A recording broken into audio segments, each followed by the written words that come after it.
ikaw ang pundidong ilaw ng tahanan. Ang gusto ng mga babae, yung pwede nilang masandalan, hindi yung ikaw ang sasandal sa mga kababaihan. Ang babae gusto ma-feel safe sa lalaki, hindi yung siya pa ang magko-comfort sa'yo pag may problema ka. Oo, mabait ka, pero mas tinitignan ng babae kung ano yung kaya mong ibigay sa kanya. Ang lalaki na maraming trauma, kayang magbigay pa rin ng provision at protection sa relasyon. Okay mga ropa, pag-usapan natin yung nag-mention sa atin dito at pakipanood nyo muna. Akala ng ibang lalaki, being nice, na-earn nila yung loyalty ng isang babae. They think being vulnerable earns intimacy. But the truth is, kaming mga babae don't crave weakness. We crave strength. Yes, natitiwala kami from the beginning of time, pero sa gitna ng relasyon, hinahanap na namin yung pagiging masculine ng isang lalaki. Na kung saan, yung safety, yung emotional, spiritual, physical, and also financial. Doon na talaga lumalalim yung attraction ng isang babae. So it comes from being strong. Yes, pwede kang mag-confide sa babae, pwede kang umiyak sa kanya, pwede kang maging vulnerable sa kanya. You can break down. Tao ka lang eh. Normal yun. Pero kailangan mong bilisan na makarecover. You know why? Because the moment na ang isang babae ay parang nagpakaina na sa'yo, hindi na nagpaka-partner, nagpakananay na sa'yo, diyan na nagsa-start bumaba ang attraction o yung pagkagusto, yung libido ng isang babae. Yes, mahal ka niya. Yes, nagkikare siya sa'yo. Poprotektahan ka niya, pagtatanggol ka niya. Pero hindi na magre-respond or hindi na mag-grow yung feelings niya sa'yo. Hindi na attract ang isang babae sa isang lalaking kailangan niyang protektahan. Kaya wag ka maghahanap ng isang babaeng ihihil ka kasi hindi yan ang role niya sa'yo. Okay, so yun nga mga ropa. So tayong mga lalaki, pinalaki tayo na ang akala natin yung pagiging nice at yung pagiging mabait o yung pagpiplease ng babae makakatulong sa magandang relationship natin in the future, tama? So babalikan natin yung mga nabanggit na natin from the past content natin na sinasabi ko lagi na yung about sa No More Mr. Nice Guys, di ba? Na kaya tayo naging nice, it's because we are surrounded by women while growing up. Pagising sa umaga, papasok sa eskwela, most of the time kasama natin puro babae. Teacher mo babae, yung helper nyo babae, nanay mo, di ba? So natuto tayo or naukit sa ating pag-uutak or pag-iisip na kailangan nating i-please yung mga taong nakapaligid sa atin para makuha natin yung validation na gusto natin or para ma-accept tayo ng mga taong gusto natin. And it feels good every time we please yung nanay natin, yung nagpapalaki sa atin, or yung teacher natin, di ba? Every time sinasabi nila na very good naman anak, galing-galing mo naman, or pag sinabi ni teacher, galing mo naman, magiging honor ka niyan, tuloy mo lang yan. Tapos pag sobrang kulit na natin, doon na nila tayo pinaparusahan. Doon nila tayo binibigyan ng consequences. And nakita natin na pag nagagalit sila, hindi pala maayos yung ginagawa natin. Pero hindi natin nakita na minsan natutuwa lang tayo or curious lang tayo. Kasi nung bata tayo, wala pa naman tayong alam eh, di ba? Kahit nga ngayong matanda na tayo, hindi ibig sabihin alam mo na lahat ng ginagawa mo, tama?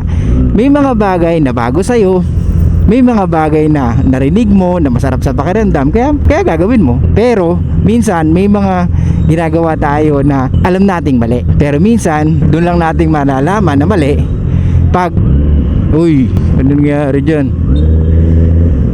Shush! Kaya nga minsan pag nagkamali ka, doon mo lang malalaman at doon mo lang matututunan, di ba? Na kahit na narinig mo ng mali, minsan gusto mo pa rin subukan. Ngayon mga ropa, balik tayo sa pinag-uusapan natin. Ang lalaki na maraming trauma, kayang magbigay pa rin ng provision at protection sa relasyon, tama? Pero hindi rin natin maiaalis na lalaki tayo, na tao tayo, na meron din tayong emosyon na pangangailangan either sa ibang tao or sa taong kasama natin sa buhay. Pero lagi ko sinasabi sa inyo na hindi nyo dapat gawing prioridad yung nararamdaman nyo kumpara sa mga bagay na dapat nyong ibigay or sa mga bagay na kaya nating ibigay. Okay?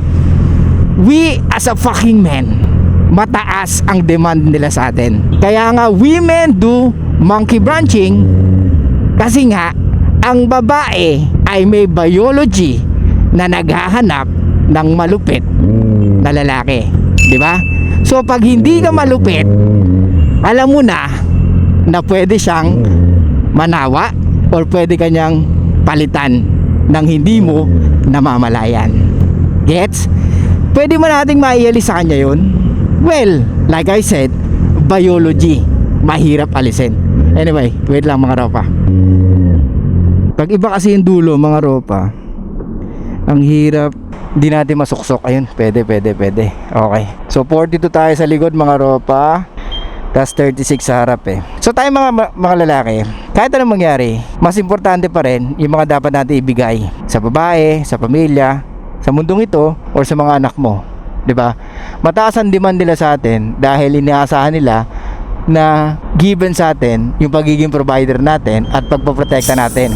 Kaya ang mga babae naghahanap ng iba na the best pag hindi na nila nakikita yun sa atin. Kaya nga kung akala nyo yung pagiging nice ay enough na para ma-retain mo siya, nagkakamali ka ropa.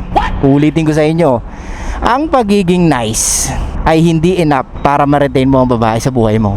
Okay?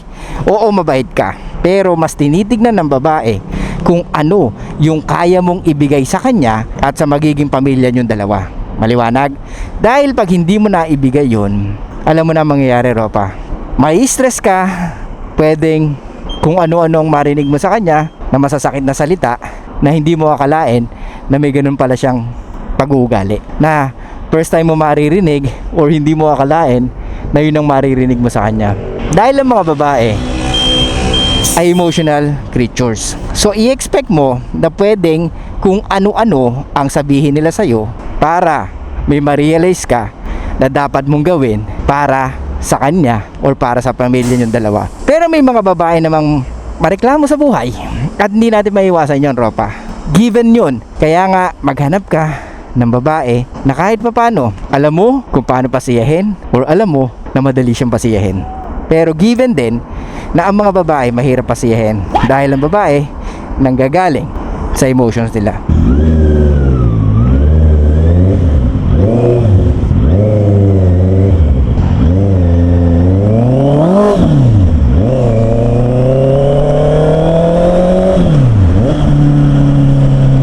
So balik tayo mga ropa. Ang pagiging nice ay hindi enough para ma-retain mo yung babaeng pinapangarap mo or para makuha mo yung babaeng pinapangarap mo. Dahil ang babae, iba ang sinasabi kumpara kung saan sila nagre-respond emotionally. Okay? So sana malinaw to sa inyo mga ropa. Ang mga babae, hindi mo mare-retain dahil nice ka. Ang mga babae, hindi mo maaakit dahil nice ka. Kadalasan, yung mga nice, laging naiiwan or napag-iiwanan. Kaya nga, merong saying na, nice guys, finish last. Okay?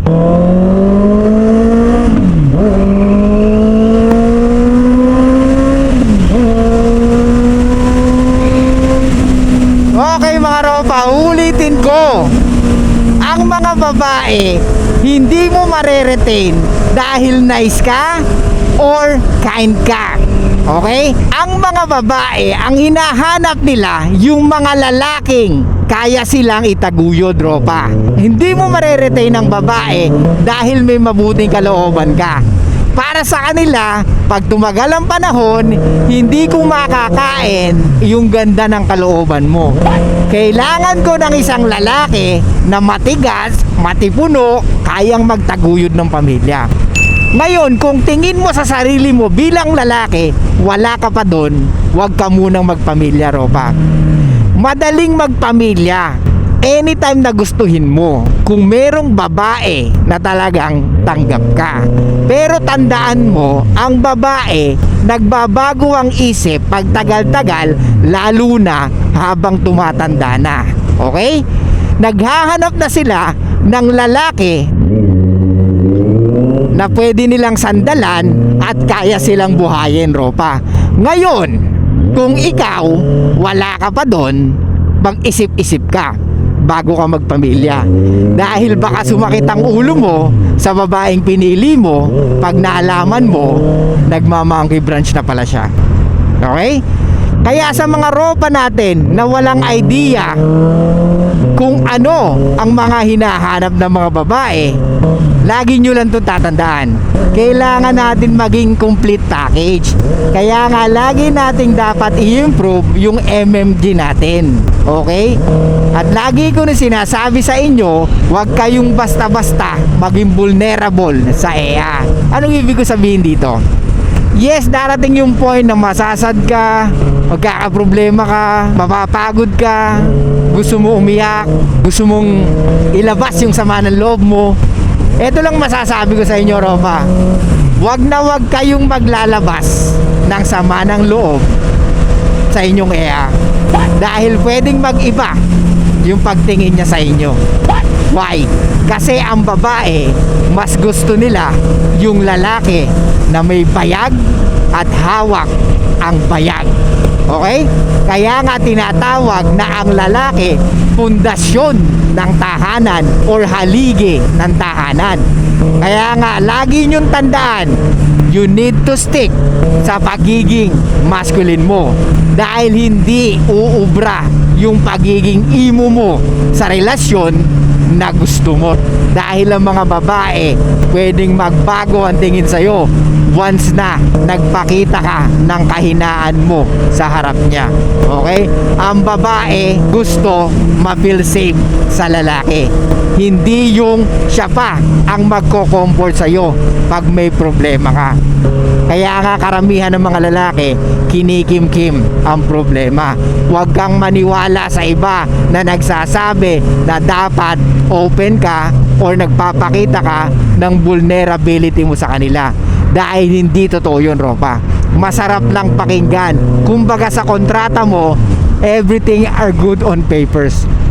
Pero ang totoo, lugi ka or lamang yung kumpanya. Maliwanag? Uulitin ko, mga Ropa. Wag na wag kang magpapakita ng any vulnerability sa babaeng karelasyon mo. Oo, mahal mo siya, walang problema. Pero hindi pwedeng mas mahal mo siya kesa mas mahal ka niya. Okay? Babae ang dapat ang mas nagmamahal sa'yo dahil babae ang mas may kailangan sa'yo. Uulitin ko, mga Ropa. Dapat mas mahal ka ng babae at ikaw ang hinahabol ng babae dahil ikaw ang magbibigay ng relasyon at magtataguyod sa kanya, Ropa. Maliwanag? Kaya nga sa mga lalaki na walang kayang i-provide sa relationship, huwag ka nang magjowa, Ropa. Huwag mong sayangin yung oras ng babae kung alam mo naman na wala kang kayang ibigay sa kanya. Oo, sweet ka sa umpisa, pero at the end of the day, ang gusto ng mga babae, yung pwede nilang masandalan, hindi yung ikaw ang sasandal sa mga kababaihan. Ikaw ang haligi ng tahanan. Ikaw ang magiging haligi ng tahanan. At siya ang magiging ilaw ng tahanan. Hindi pwedeng magkabaligtad na siya ang magiging haligi ng tahanan at ikaw ang pundidong ilaw ng tahanan. Bilang lalaki, tanggapin natin na yun ang dapat nating gawin. Ang mag-protect at mag-provide sa pamilya, sa babae, at sa mundong ating ginagalawan. Maliwanag ba, mga Ropa? Kaya stop being fucking emotional. Alright? Pag hindi ka emotional, kaya mong i-drive ang buhay mo, kaya mo or pwedeng alam mo kung ano ang mga dapat gawin mo. Okay? So anong gawin natin dito, mga Ropa? Wala lang. Huwag lang tayo mag-emotional dahil hindi attractive yun sa mga kababaihan. Okay? So yun lang, guys. Thank you so much. I'll see you guys next time. Show love, peace out, and be fucking mysterious, mga Ropa.